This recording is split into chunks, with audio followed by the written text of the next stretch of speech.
chantier a son lot de sacrifices et de compromis. On a quand même un timing qui était très serré.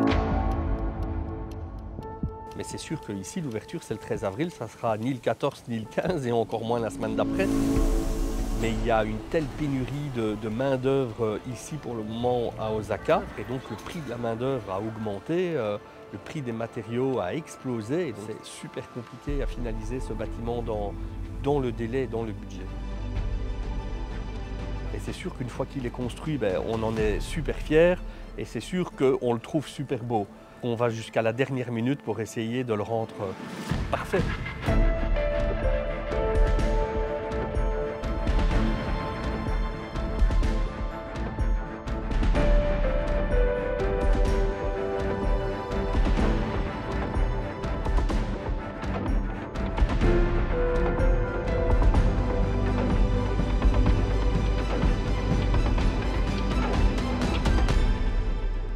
On a eu la chance d'avoir avec nous Frédéric de Borsu, le journaliste de la RTBF, qui m'avait gentiment proposé de participer à l'émission C'est du Belge. Osaka, une des plus belles villes du Japon. Et c'est sur cette île artificielle que l'exposition universelle 2025 débutera dans une semaine. Cyril a fondé Carré 7, un bureau d'architecture à la Louvière spécialisé dans les projets audacieux.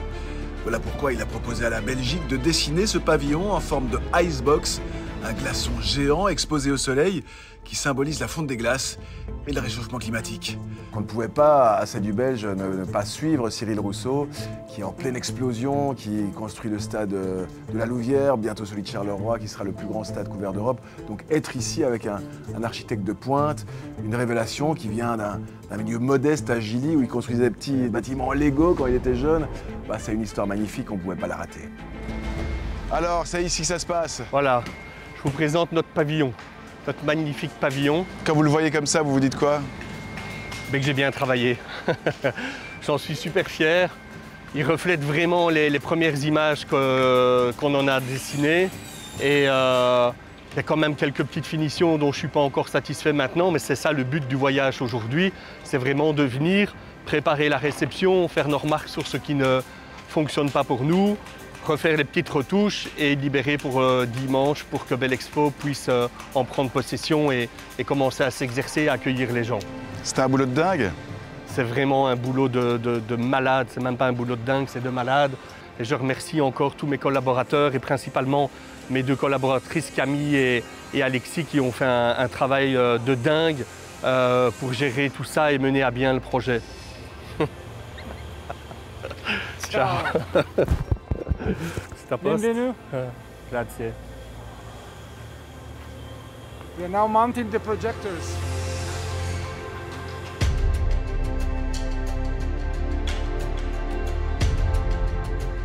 C'est balèze quand même les projecteurs. Ça c'est vrai que ce sont des projecteurs un peu faits sur mesure, tu vois, sur les 3 mois à des hauteurs différentes pour projeter sur la façade. C'est vraiment impressionnant comme matériel.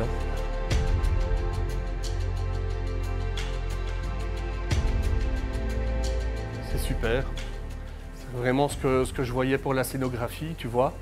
Une grande scénographie sur des murs projetés de haut en bas et pas juste des petites images dans des coins. Ils ont vraiment bien travaillé également. Et je suis fier en plus de savoir que c'est une entreprise wallonne et Carolo comme moi, puisque moi je viens de Charleroi. Et ça me rend vraiment fier d'avoir fait un pavillon 100% Carolo. On est très fiers évidemment parce que c'est vrai que Charleroi paye parfois une mauvaise image, souvent ça même de notre propre pays, plus qu'ailleurs. On voit que voilà, des boîtes comme Carré 7, comme Dirty Monitor et comme bien d'autres peuvent faire rayonner la Belgique au sens large, la Wallonie au sens plus proche et Charleroi encore à une échelle plus micro, le faire rayonner dans le monde, à l'international, dans les événements les plus prestigieux. Le plus beau, comment tu vas? Très bien, toi? Content de te voir. Oui. Salut caméraman. Ça va? T'as vu la forêt?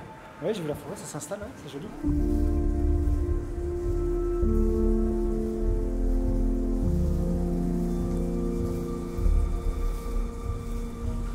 Incroyable, il fait 23 degrés dehors et il pleut à l'intérieur. Donc on représente vraiment la Belgique avec, je l'expliquais, tu vois, le pavillon il est plein de symboles. Et je le dis depuis le début, la Belgique a un lien particulier avec l'eau, puisque prends un si petit pays, on a la mer, on a des fleuves, on a des sources importantes et on a surtout la drache nationale. Et donc tu vois, cette cascade ou cette douche à l'intérieur de notre forêt végétale, ben, c'est typiquement de la Belgique. La Belgique est quand même un pays très vert, il va être exposé sur les murs. Et puis on a notre drache nationale qui est matérialisée par cette douche et je trouve ça vraiment super beau. Et encore une fois, la voir pour la première fois, c'est juste une superbe émotion.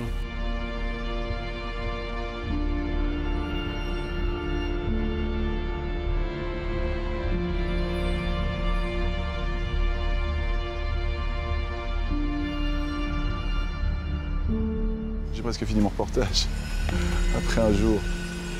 Je parle de trop. Hein. Non, pas du tout. C'est impeccable, hein. Impeccable. On va faire évidemment demain l'ambassade, ça va être génial. Et puis alors si on pouvait aller aux petites maisons, voir un peu les petites maisons de Kyoto, tu parles un peu de ton histoire. Kyoto, on pourrait le vendre, que tu vas avoir un peu l'architecture locale. Mon histoire. Bah ton histoire, Gili, quand tu étais petit. On va se battre, hein. Gili, je suis désolé. 60-60. Et quand tu étais petit, de quoi tu rêvais, quoi. Et aujourd'hui, ben voilà, t'y es, quoi. C'est un bel exemple, hein. C'était un peu le sens du livre de Walter aussi. Hein. Mais je veux pas être un modèle, mais je veux que grâce à cette expérience, tout le monde se dise « Putain, lui, il a réussi, pourquoi pas nous » quoi. Je veux pas être un modèle, tu diras exactement ça. Enfin, tu dis surtout ce que tu veux. Mais si tu veux pas être un modèle, tu peux le dire. Hein. Mais effectivement, que ton expérience serve. Ça, c'est une belle conclusion aussi. Si ça reste, je suis déjà content. Tu vois ? Exact, mais ça sera d'office dans le reportage. Là, on va découvrir les bureaux de Belle Expo, où toutes les personnes qui travaillent dans le pavillon puissent se rassembler pour travailler, pour échanger. Au Japon, on enlève ses chaussures avant de rentrer dans un temple. Ici, on enlève ses chaussures avant de rentrer dans les bureaux. Parce que ton bureau est un temple, en fait. Mon bureau, c'est le temple de la réflexion. On va se mettre au diapason de la tradition japonaise, on enlève ses chaussures. Voilà, c'est fait. Hello, everybody. Now, let's come to this area here. So, as you can see, we have started here already, and we are now working already in this area. The instructions are, of course, that because this will be used on the 5th, yes, everything must be finished on the 5th. So it will. However, the tricky part here, it's the noise. Because the limitations of Expo in the hours of the soft opening are related to the noise. So the matter is not to place the tiles, but then here we have to do all the cutting for the round corners. And of course for all those small joints that cannot be mathematically calculated tile by tile. But the majority of the placement of the blue stone will happen before the 5th. Encore une fois, le pavillon est belge. Ce qu'on voulait mettre en l'honneur, c'était les Belges, les artisans belges, le savoir-faire belge, les matériaux belges. Nous sommes des architectes de la province de Hainaut. Le matériau phare de la province du Hainaut, c'est bien sûr la pierre bleue. Donc on voulait de la pierre bleue dans le bâtiment. Et donc ce qu'on voulait vraiment, c'était la mettre à l'honneur, mais surtout que la pose soit la plus jolie possible. Donc ça, c'est ce qui est déjà existant aujourd'hui. Ça, c'est ça. Puis il y a le détail du béton qui est là. Celle-là, elle est mise. Et comment on fait? Bon, ici, comment? Non.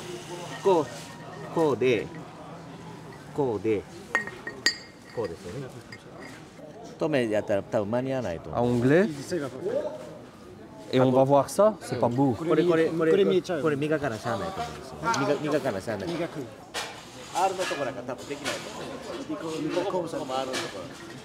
On n'a pas la même définition de la beauté. Ouais, ça va pas être beau. Tu ne veux pas faire en anglais. Ah ben ça, je me redoutais. Hein. Il a dit qu'il n'a pas le temps. C'est pas qu'il ne veut pas faire, ici, il fait le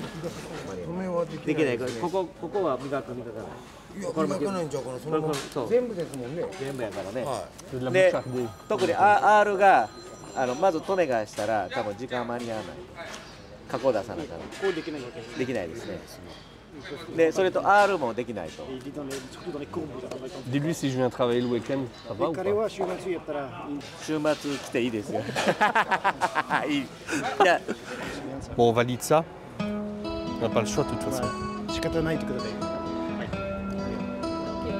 Allez, next step.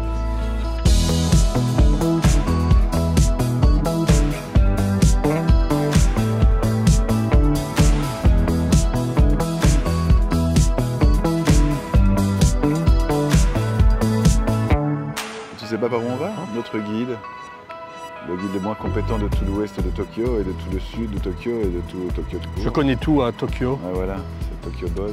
et je vous emmène au Palais Impérial. Allez, Voir les cerisiers. merci l'empereur. Let's go. Allez l'empereur.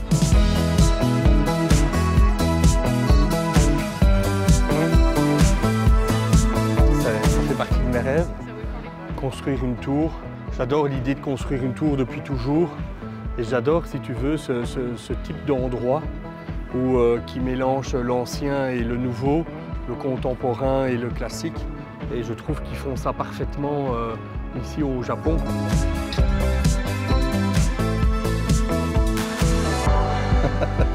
Nous aussi, ça va? Bonjour. Antoine, bonjour. Ça va? Bien. Pour compléter ta collection de livres d'architecture, je t'ai ramené quelques petits chocolats d'un jeune artisan de Charleroi, de Gerpine, qui s'appelle Tarquin-Fontaine. Ça va? Donc il y a toutes ces spécialités. C'est les petits œufs, ils sont sortis. Voilà. Venez, venez, je vous montre le rooftop de l'ambassade où on a la vue sur une partie de la vue sur Tokyo. Waouh, impressionnant. Extraordinaire. Et alors tout se passe bien, Osaka? Ouais, super, on est vraiment sur la fin. D'ailleurs, on est venu pour cette semaine pour réceptionner le bâtiment. Donc Belexpo doit en prendre possession dimanche. Et donc demain et vendredi, on fait entre guillemets une pré-réception, c'est-à-dire qu'on va vraiment noter tout ce qui va, tout ce qui ne va pas. Il n'y a pas eu de gros problèmes. Maintenant, c'est vrai que le délai a fait qu'on a dû faire certaines choses dans l'empressement et ce sont vraiment des petits détails qui, pour les personnes qui ont l'œil... Les architectes qui le voient. Mais c'est vrai que je pense pour monsieur, madame, tout le monde, ça passera inaperçu. Et on attend toujours 28 millions de visiteurs? 28 millions de visiteurs et approximativement 1,3 million pour le pavillon belge. 1,3 million pour le pavillon belge. Ouais, c'est énorme. Mais je me réjouis de le voir la semaine prochaine. Très, très fiers. Grâce à ton bâtiment, c'est toute une série d'objectifs de la Belgique qu'on va pouvoir rencontrer ici au Japon. Donc c'est vraiment la vitrine de la Belgique pendant toute une année et on se réjouit de pouvoir l'utiliser pour emmener tous nos contacts japonais. Donc un grand merci à tous et surtout merci à l'équipe. Un tout grand merci à vous.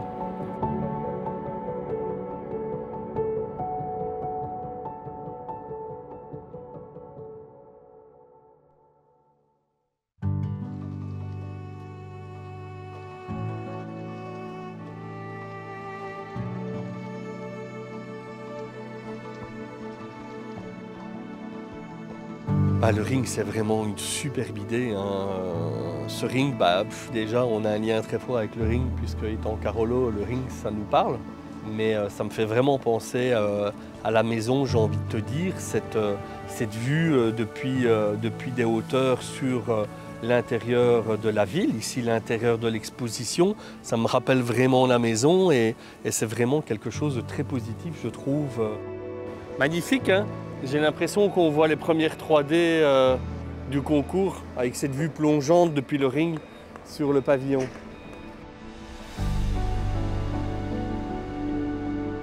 Ça va? Regarde qu'il est beau, avec le coucher de soleil. On est sur le ring. Tu vois? On a une vue plongeante sur le pavillon. Regarde les belles couleurs qu'il a. C'est sûr que j'adore montrer à ma famille sur quoi je travaille, que ce soit sur plan, mais en Belgique, c'est sûr que c'est plus facile de montrer sur quoi je travaille. Et là, c'est sûr que de venir au Japon, voir ce que papa a fait, ça les rend fiers. Ça y est, on l'a fait. En tout cas, on peut dire qu'on l'a fait, non?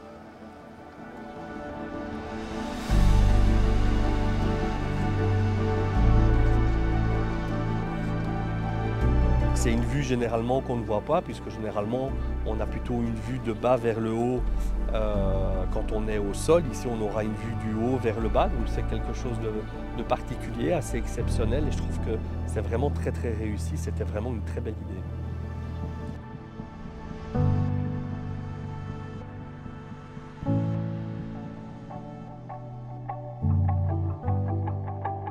Intérieur, extérieur? Tout, hein, de toute façon. Allez, On commence par quoi? ben, on peut faire l'extérieur. Et voilà, là on fait le tour avec la régie de tout le bâtiment et on va noter tout ce qui ne nous convient pas et on va leur donner encore une grosse semaine, 10 jours pour tout terminer. Mais bon, vu qu'il y a déjà plus de 70 voire 80 personnes sur chantier, tu vois, on voit vraiment l'évolution au jour le jour. Il y a quand même beaucoup de choses sur lesquelles on va devoir laisser tomber. Regarde la différence entre les joints ici, tu vois. Des choses qui ne nous plaisent pas du tout, quoi. Tu vois, celui-là est trop grand, celui-là a l'air correct et celui-là est vraiment trop petit. Esthétiquement, c'est pas top. Moi, je voudrais qu'on mette toutes les remarques qu'on a et alors qu'on fasse les remarques qu'il faut absolument changer. Ouais, tu vois, je veux dire... Exemple, ça, on n'est pas d'accord avec les vis. On n'est pas d'accord. Mais on sait bien qu'on ne l'aura pas. Mais on sait bien qu'on ne l'aura pas, mais je veux quand même qu'on fasse la remarque. Et qu'on dit quoi? Qu'est-ce que vous proposez? Une moins-value? Oui, enfin que c'est... Parce que clairement, il y a eu un gain de temps. Ben, il y a eu un gain de temps et en plus, c'est pas terrible. Maintenant, je vous avoue clairement que le bâtiment est éphémère. Il a une durée de vie de 6 mois ici à Osaka, mais si on était en Belgique ou que le pavillon devait rester définitivement ici à Osaka, on n'aurait pas été aussi transigeant. Là, on voit vraiment que ça commence à se terminer. On est en train de poser les luminaires, donc ça se finit, hein. On est vraiment dans les finitions, il n'y a plus de gros trucs à faire. Après, c'est vraiment les petits détails avec l'œil de l'architecte. Je sais bien que je suis un casse-pied, mais c'est mon bébé, j'ai envie qu'il soit vraiment parfait. Et j'ai envie que tout le monde soit fier de ce qu'on a fait, tu vois. Nous, on a notre œil d'expert, mais le visiteur lambda, il vient pendant une demi-heure au pavillon, 1 heure peut-être, et il ne va pas regarder le pavillon de la même façon que nous, on le voit. Et donc, dès que nous, on a aussi cette impression que le bâtiment et que le pavillon, c'est waouh, on se dit, ouais, ça, on a réussi quelque chose, quoi. En fait, le problème c'est surtout ici, tu vois. Regarde.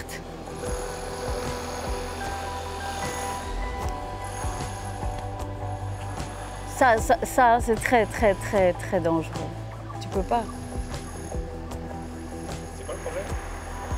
Ben, le problème, c'est qu'un enfant ou quelqu'un qui est un peu sous, hop, il passe au-dessus. Et ça, c'est super dangereux. On a interdit ce genre de choses dans les terrasses, des rambardes qui font échelle en fait. C'est pas demandé, mais leur législation fait qu'ils ont besoin de 2 lisses, une pour un enfant, une pour un adulte. Le fait est que ça, c'est une autre législation, il faut être à 1,10 m, quelque chose comme ça. Et ils accumulent les réglementations qu'il faut qu'en fait ils créent un vrai risque et ils réfléchissent pas à se dire ben, ici on est dans une situation différente, ça va pas le faire et donc qu'est-ce qu'on peut trouver comme solution? Non, ils font. Et en fait la solution elle est vraiment mauvaise. Donc on peut pas l'accepter. Ils font une échelle, oui. Là ils font une échelle, clairement. En Belgique, on a l'habitude du compromis. Et donc, quand on a des règles, on a aussi l'architecture, la création, qui fait que de temps en temps, il faut réfléchir à ce qu'on fait. Et on a l'impression ici que tout le monde fait les choses suivant les règles et qu'ils n'osent pas dépasser ces règles ou dire à leurs supérieurs, ben voilà, la règle ici, ça va pas. Ça va être très, très joli. Avec toutes les lumières et tout ça. La peinture grisée. Qu'est-ce que je vous sers? Je vais prendre une petite mascotte. Tu vois, on est 2. On est bien à 2 là. On s'est travaillé à 2. Hein. Et on viendrait bien travailler comme étudiant pendant l'expo, non? Pour arrondir nos fins de mois. Wij zijn hier nu in het Belgisch paviljoen, in de souvenirwinkel en ook de chocoladewinkel hier naast mij. Dit is eigenlijk de plek waar wij tijdens Expo typische Belgische souvenirs gaan verkopen aan het bezoekend publiek. En ik kan eigenlijk niet wachten totdat alle producten aangekomen zijn, dat we de shops echt kunnen aankleden, dat we onze chocolade op de schappen kunnen leggen, dat we ze kunnen uitstellen. Maar we hopen toch van deze winkel echt een unieke ervaring te maken voor het Japanse publiek. En we hopen dat dat ook echt geapprecieerd gaat worden. Alors les gars, comment ça se passe? Bah écoute, on fait les mesures ici de ventilation. Pour l'instant, on est un peu en dessous des débits nécessaires, mais on va devoir un peu rectifier pour atteindre les objectifs de qualité d'air pour que le confort dans le bâtiment soit atteint. Ouais, je pense qu'il faudra faire un peu de travail et on va y arriver. Voilà, on a 7,5 ici. 7,5 mètres par seconde et on a 0,02 mètres carrés. Donc c'est un peu beaucoup. Donc on a plus ou moins 600 mètres cubes d'air pour l'instant. Il faudra ajuster les réglages, je pense. Et cette semaine, c'était une semaine très importante parce que c'était la dernière ligne droite pour bien vérifier l'ensemble des installations. À titre d'exemple, pour avoir un confort, il faut que l'air dans la zone d'occupation soit de 0,2 mètres par seconde. Ici, on avait des vitesses de plus d'1 mètre par seconde, ce qui est vraiment très inconfortable. Pour nos partenaires japonais, cette salle de conférence est parfaitement confortable suivant leurs standards à eux. Culturellement, au niveau acoustique et confort, c'est très différent. Ici au Japon, s'il n'y a pas de bruit, c'est presque anormal et ça ne les dérange pas d'avoir des hôtes, des climatisations qui font beaucoup de bruit et aussi de l'air qui est soufflé froid, qui est inconfortable. C'est quelque chose qui est inacceptable par rapport au confort souhaité en Belgique.